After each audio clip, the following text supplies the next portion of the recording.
기도하겠습니다. 아버지 하나님 감사합니다. 오늘 복된 날 우리를 부르시고 이제 주와 함께 걸어갈 수 있도록 은혜를 베풀어 주옵소서.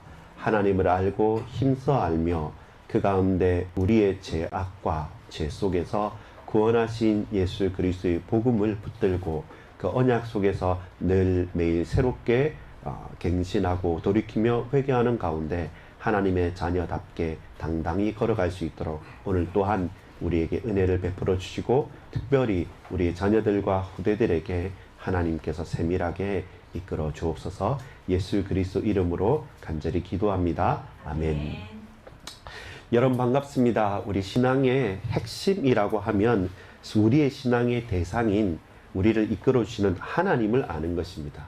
하나님을 알려고 한다면 다른 방법이 없습니다. 성경에 하나님을 말씀하시고 예수 그리스도로 말미암아 저와 여러분이 하나님을 아는 것이죠. 오늘 우리가 그리스도 안에서 저와 여러분이 2000년 전에 오신 예수님의 얼굴을 모르고 그 주님의 했던 모든 사건들을 내 눈으로 보지는 못했지만 분명하게 그것이 진리이고 살아있는 하나님의 말씀이라고 확인할 수 있는 것은 보호하시고 은혜 주시는 성령 하나님께서 지금도 우리에게 말씀하시고 깨닫게 해주시고 역사하시기 때문에 우리는 진리로 믿음으로 받아들일 수 있는 것이죠. 그 삼위 하나님의 은혜와 역사가 지금도 계속되어지고 있기 때문에 저와 여러분은 부활하신 주님, 성령으로 역사하시는 주님, 창조주 하나님의 은혜와 그 경륜 속에서 오늘도 걸어가는 겁니다. 그래서 3강의 제목입니다. 같이 읽어보겠습니다. 시작. 주와 함께 살아가는 삶.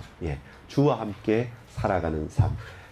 많은 사람들이 각각 나름대로 목적을 가지고 이렇게 저렇게 살아가려고 하는데 우리는 그리스도 안에서 그리스도와 함께 살아가는 것이죠. 그래서 하나님 앞에서란 그 라틴어 단어가 호람데오라는 말입니다. 하나님 앞에서 in front of God. 하나님 앞에서 저와 여러분이 하나님을 의식하고 바라보고 주님과 함께 걸어가는 것. 그게 말씀을 지킨다는 말도 그겁니다. 걸어간다. 하나님 말씀을 그대로 내가 잘 듣고 행한다, 준행한다는 것과 같이 걷는다. 그것이 같은 말이죠. 그래서 하나님 안에서 그리스도 예수로 말미암아 저와 여러분 구원받은 자로서 말씀을 준행하고 함께 걸어가고 그리고 그 가운데서 하나님의 이끄심을 성령님의 도우심을 알고 가는 것. 그것이 주와 함께 살아가는 저와 여러분의 참된 모습입니다. 주와 함께 걸어간다고 할 때 크게 세 가지인데요. 하나는 우리가 아는 똑같습니다. 저와 여러분이 하나님을 알고 성경을 읽고 또한 고백하고 성령 안에서 살아가는 제일 핵심이 되는 딱 한 가지 뭐냐면 항상 예수 그리스도를 제외하고서는 하나님을 알 수도 없고 성령의 은혜를 받을 수도 없고 지금도 하나님의 말씀이 믿어지지 않습니다. 성자 예수 그리스도의 오심과 죽으심과 부활하심과 그 주님이 지금 성령으로 우리와 함께 하신다는 사실, 그것이 우리에게는 늘 가장 핵심이 되어야 됩니다. 기독교 신앙의 핵심이라는 것은 예수 그리스도 그분으로부터 말미암는 것이고 그분이 아니면 우리가 그 어떤 하나도 제대로 알 수 없습니다. 그래서 복음은 어떤 소식입니까? 가장 복된 소식이죠. 그래서 첫 번째 제목이 뭐냐면 따라합시다. 기쁘다. 기쁘다. 구주 오셨네. 이것이 우리가 신앙의 핵심이 되어지는 가장 첫 번째 고백입니다. 예수님께서 오셔서 우리에게 가장 기쁨의 소식인 복음을 알게 하시고 깨닫게 하신 겁니다. 마태복음 1장 18절에 보면 예수 그리스도의 나심은 이러하니라. 그의 어머니 마리아가 요셉과 약혼하고 동거하기 전에 성령으로 잉태된 것이 나타났더니, 이것이 우리가 신앙할 수 있는 첫 번째 복음입니다. 예수님의 탄생 예언과 성취의 사실, 예수님이 오셨다는 그 하나의 사실이 우리의 모든 저주와 멸망과 죄악에서 구원하는 가장 복된 소식인 것이죠. 그래서 본질적으로 성경은 구속에 대한 이야기입니다. 누가복음에 보면 1장 5절부터 23절까지 보면 누가복음에는 조금 더 자세하게 기록합니다. 누가의 기록 자체가 조금 근원부터 하는 자세하게 좀 챙겨보는 거고, 마가 같은 경우에는 탁 던지듯이 선포하듯이 이렇게 임팩트 있게 탁 다가오고, 마태 같은 경우에는 세리였기 때문에 좀 아주 세밀하게 우리가 잊어버리고 놓쳐버릴 수 있는 것을 숫자 같은 이런 것을 족보 같은 것을 따지면서 적기도 하거든요. 누가는 예수님의 탄생에 대해서 더 근원을 따져가다 보니까 누가 나옵니까? 예수님 오시기 전에 엘리야가 선지자가 다시 오겠다고 말했던 그 신약 성경에 왔던 주의 길을 예비한 사람, 선지자는 아니고 우리가 아는 사람이 낳은 아들 중에 제일 큰 자라고 표현한 사람이 누굴까요, 여러분? 요한은 요한인데 무슨 요한이죠? 세례 요한. 세례를 베푸는 세례 요한. 그 세례 요한이 엘리사벳, 나이 많은 할머니 엘리사벳과 대제사장으로 봉사하던 사가랴에 통해서 처음 엘리사벳을 통해서 세례 요한을 먼저 잉태하게 되고, 그 가운데 얼마 있다가 마리아에게 수태고지 예수님이 나실 것이라는 말씀을 전하고, 거기에 대해서 엘리사벳이 증거를 하게 되는 이 하나하나의 모든 것들 가운데 모든 그 탄생 그리고 그 말씀의 성취가 싹 다 뭐냐면 구원 사역, 본질적으로 구속에 대한 이야기입니다. 그 구속의 주인공이 누구시냐면 우리가 아닙니다. 예수님이십니다. 그래서 그 구속하실 자 예수님께서 오셔서 뭘 하셨고, 그걸 하신 가운데 어떤 일이 있었고, 그리고 모든 사람은 실패로 보일 만한 그 십자가 진다는 의미가 아무도 이해하지 못했지만 나중에 성령을 받고 하나님의 은혜가 임하고 오순절날 이후에는 이 말씀이 바로 그 말씀이구나라는 것을 깨닫게 되고, 이후에는 성령의 행전이 되는 거죠. 강하게 주의 이름으로 보내신 성령께서 그 초대교회와 그 현장을 바꾸시는 것이죠. 그리고 그 사실은 동일하게 지금도 마찬가지입니다. 지금도 주의 성령께서 우리 가정을, 교회를, 우리 현장을 붙드시고 역사해 주시는 이야기입니다. 그래서 성령께서 우리에게 증언하시고 성경의 기록으로서 우리가 확인할 수 있는 것은 바로 이 예수님께서 하나님이시고 또한 하나님의 아들이시다는 사실입니다. 누가복음 3장 38절에 보면 그 위에는 에노스요, 그 위에는 셋이요, 그 위는 아담이요, 그 위는 하나님이시다. 이 누구의 족보냐면 예수님의 족보에 대해서 올라가다가 어디까지 올라가냐면 아담까지 올라갑니다. 어디까지 올라가면 그 위는 하나님이시다. 그래서 예수님은 하나님이시고 하나님께서 바로 당신의 일을 하기 위해서 독생자 예수님을 보내주셨다는 구속과 구원의 이야기입니다. 그래서 예수님에 대해서 우리가 알 때는 큰 여러 가지 사건들이 다 있겠지만 더 큰 아담, 따라합시다. 더 큰 아담. 약속의 씨. 영원한 왕. 예, 족보를 보면 하나님께로 올라가기 때문에 아담보다 더 크신이죠. 그래서 사람들이 초대교회에서 그 세리나 또 서기관들이 참남하다고 신성모독죄라고 말했던 게 뭐냐면, 사람은 사람이고 하나님은 하나님이라서 다 끊어졌다고 생각하는데 예수님께서 나와 아버지는 하나이다 이렇게 말하니까 이 다른 기적보다도 그 사실 때문에 더 큰 것을 막 이렇게 참남하다고 고소하고 고발이 있었던 것은 자기 자신을 하나님에까지 연결시키니까 그것은 견디기 힘들었던 거죠. 그러나 분명한 것은 아담 그 위는 하나님이신. 그래서 우리가 알아야 될 예수님은 누구냐면 더 큰 아담이십니다. 동시에 저와 여러분을 알아야 될 것은 그분은 바로 언약의 씨, 약속의 씨라고 말씀합니다. 갈라디아서 4장 21절부터 34절까지 보면 많이 나오는데 4장 24절에 보면 이것은 비유니 이 여자들은 두 언약이다. 하나는 신의 산으로부터 종을 낳은 자니 곧 하갈이다. 하갈 다음엔 누굴까요? 사라로 되는 이제 두 후손이, 하나는 이스마엘의 후손과 하나는 유대민족이 되는 누가 되겠습니까? 이삭의 후손. 이렇게 딱 갈라져서 그때서부터 하나님께서는 순간순간 사건 일들 시대들마다 당신의 약속의 씨를 가지고 쭉 연결해 가셨다는 사실입니다. 그리고 세 번째는 이분이 오셔서 어떤 일을 하실 것이다, 어떤 일을 하셨냐라는 게 구약에 계속 예언되는데 왕의 일을 하시는 거죠. 영원한 왕이 되십니다. 근데 많은 사람들이 오해한 것은 나라를 해방하고 정치적인 왕이고 내 문제와 사건들을 뭔가 변화시켜 줄, 문제를 해결해 줄 왕으로만 생각하니까 도저히 헤롯 성전도 아니고, 그리고 저 예루살렘 성전 안도 아니고, 저 나사렛이라는 곳에, 저 저 베들렘이라는 곳에 저 아무것도 아닌 것 가운데 말 구유에 나신 예수님을 왕으로 인정할 수가 없었던 거죠. 그러니까 메시아가 오셨음에도 불구하고 예수님을 적극적으로 대적하고 거부를 하신 것이죠. 그래서 예수님은 왕으로 오셨습니다. 그리고 그 왕으로 우리를 구원해 주시고 구속해 주셨습니다.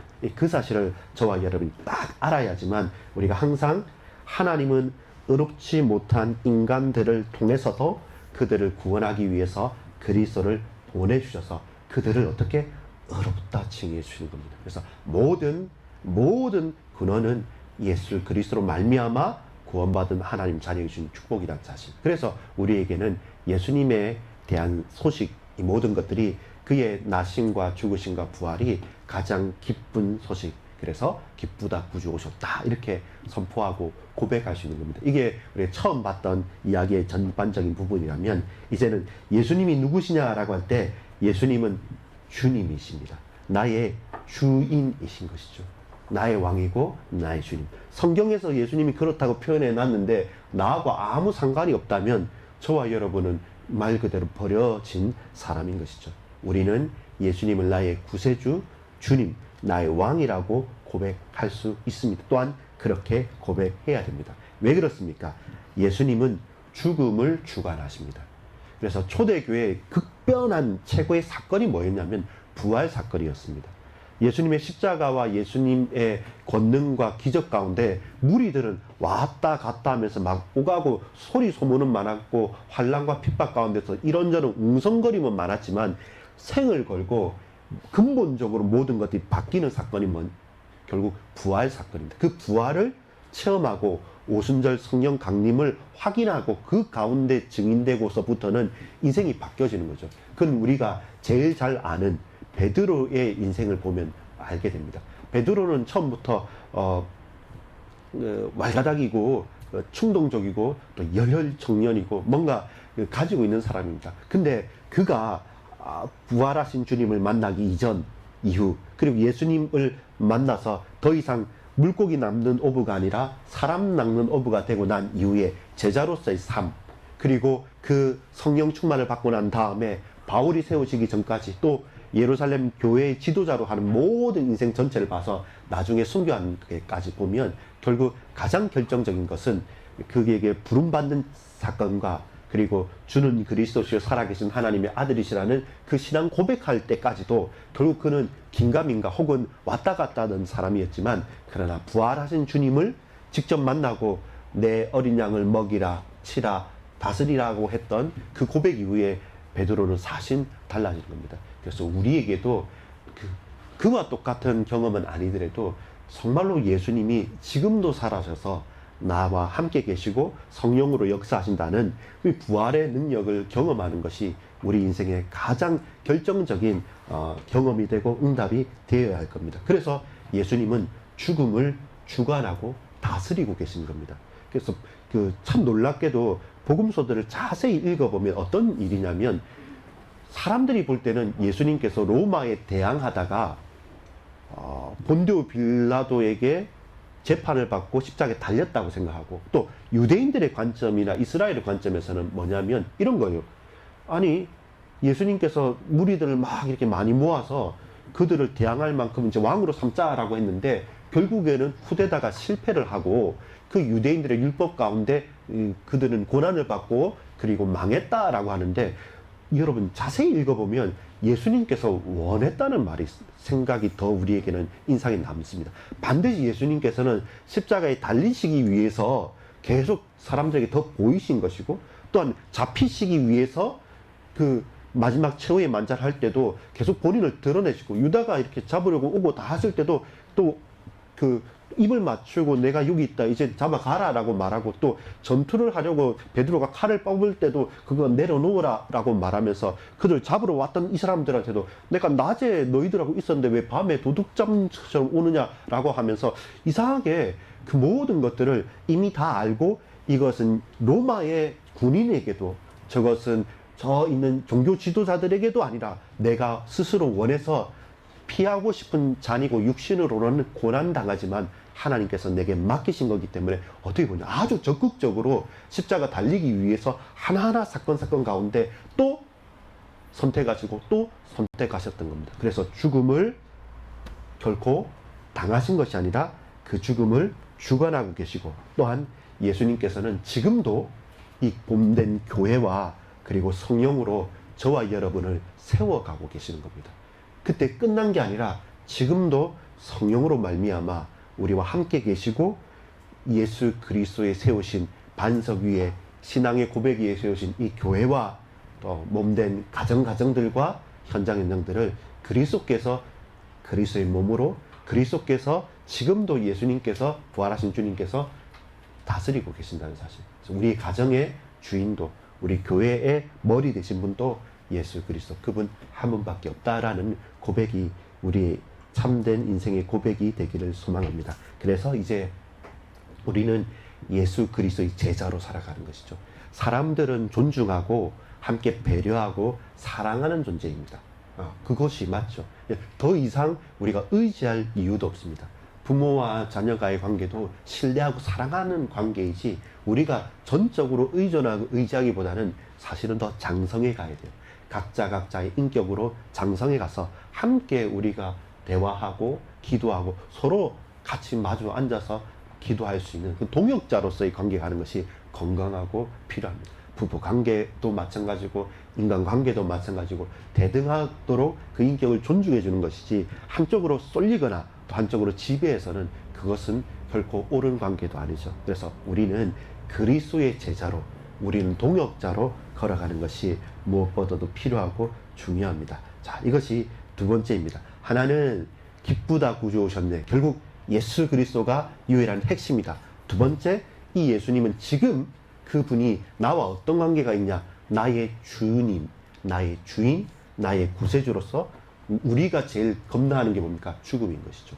우리가 제일 힘들어하는 건 뭡니까? 무능함과 미약함과 부족함입니다. 근데 성령으로 다스리고 힘주시고 계시고, 동시에 저와 여러분이 그럼 뭐하고 살아야 되지? 라고 할 때 우리 인생의 목적이 예수 그리스도가 되는 거죠. 여러분, 우리 친구들 앞으로 공부도 할 거고 많은 사람들과 이야기도 대화도 하지 않겠습니까? 근데 우리 한 가지만 고백합시다. 예수 그리스도의 제자로 걸어가는 겁니다. 이 제자로 걸어갈 때 공부 잘하고 성적 잘 나오면 의대 가도 됩니다. 의대 가도 되고, 또 이렇게 안 되면 대학 꼭 못 가도 됩니다. 못 가는 것보다는 요즘에는 안 가는 거죠. 내가 선택을 하는 겁니다. 현장에 선택을 하고, 다른 직업에 대한 우리가 선택을 하나 가지고도 못할 거예요. 여러분 때는 몇 가지가 바뀔 수 있는 직업군이기 때문에 우리는 그리스도의 제자로 어떤 때는 직장에서, 어떤 때는 내 사업의 현장에서, 어떤 때는 무직으로 있으면서도 좋습니다. 거기에서 누릴 수가 있습니다. 그렇게 충실하고 성실하고 우리가 하나님과 딱 이 주파수와 예민한 영적의 예민함을 가지고 걸어가는 그런 제자로 살아가겠다. 그런데 이제 개학이니까 이제는 일찍 일어나서 학교 가야 되는 거고, 이제는 시험 치니까 또한 집중하면서 공부하는 것이지, 저와 여러분이 부모를 위해서 아니면 다른 사람의 시선 때문에 어느 학교를 가야 되고 어떤 직장에 가야 되고 무엇을 해야 되고 그렇게 여러분 매여서 살 이유는 없습니다. 그걸 넘어서서 그리스도의 제자로 살아가는 저와 여러분 되기를 소망합니다. 세 번째, 마지막입니다. 우리는 무엇을 기다리고 있습니까? 이걸 뭡니까? 우리가 많이 좀 놓쳐버렸던 거예요.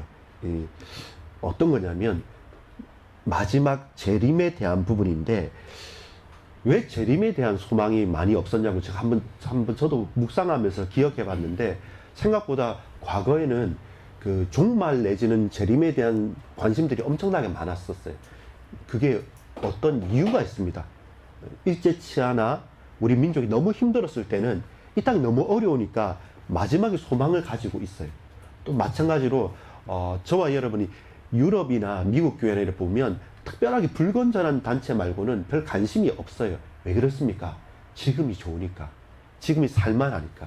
저와 여러분이 예수 그리스도에 대해서 창조, 타락, 구속과 새 하늘과 새 땅, 영원한 새 나라에 대한 부분에 대한 소망이 없으면 그냥 단순하게 저와 여러분의 어떤 응답과 문제 해결과 내가 누리는 것만 집중하다 보면 현재적인 현실적인 축복을 생각하지, 내세의 영원한 소망이 지금이 너무 좋기 때문에 미래에 대한 걸 잘 바라보지 않습니다. 그 말은 우리가 그게 약했다는 것은 생각보다도 오늘만을 살았지 영원한 하나님의 큰 은혜 속에서 우리의 참된 소망을 두지 못했다는 반증이기도 하거든요. 그래서 우리 부모님들도 그렇고 단순하게 우리가 불건전한 신비주의나 종말론자들이 말하는 모든 집 팔고 땅 팔고 다 해서 14만 4천 안에 들어가면 우리는 천국 가고 이런 게 아니라 우리는 이 땅의 소망이 완전한 소망이 아니라는 것을 고백하고 살아가야 됩니다. 그래서 반드시 끝이 있다, 종말이 있다. 그러면 저와 여러분 그 끝이 있고 종말이 있기 때문에 이야기의 마지막은 결코 죽음이 아니라는 겁니다. 그래서 죽음을 두려워할 이유가 없는 거죠. 죽음이 끝이고 그 이후에 아무것도 없다면 두려워해야 되는데 우리에게 있어서 죽음은 끝이 아니에요.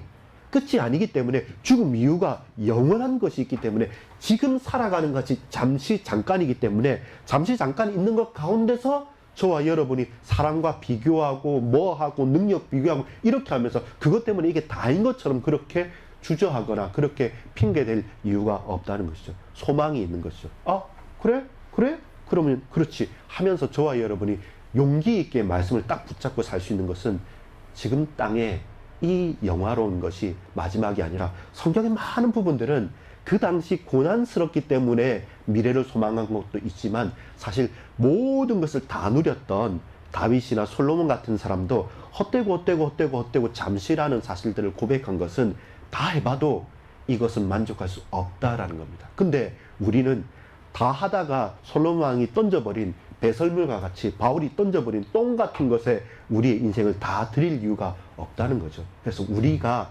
목적하는 방향이 수정되고 교정되어야 돼요. 그래서 우리는 영원한 것에 소망을 두기 때문에 죽음의 끝이다? 끝이 아니라는 겁니다. 그걸 저와 여러분이 먼저 아는 것이 참으로 필요합니다. 그리고 그리스도의 재림 때 어떤 일이 일어나는가, 이건 조금 우리가 성경을 보면서 신학적으로 논란의 사건들이 있어요. 천년설, 무천년설, 전천년설, 후천년설 막 여러 가지가 있는데, 근데 하나 확실한 것은 뭐냐면 예수님은 반드시 다시 오신다는 사실이죠.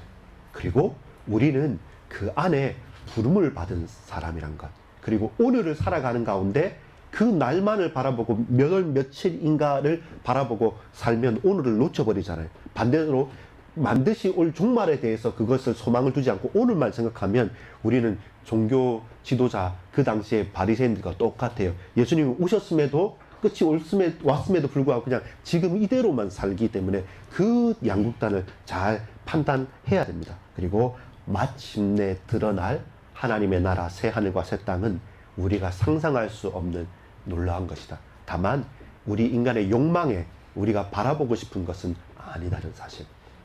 세 가지를 말했습니다.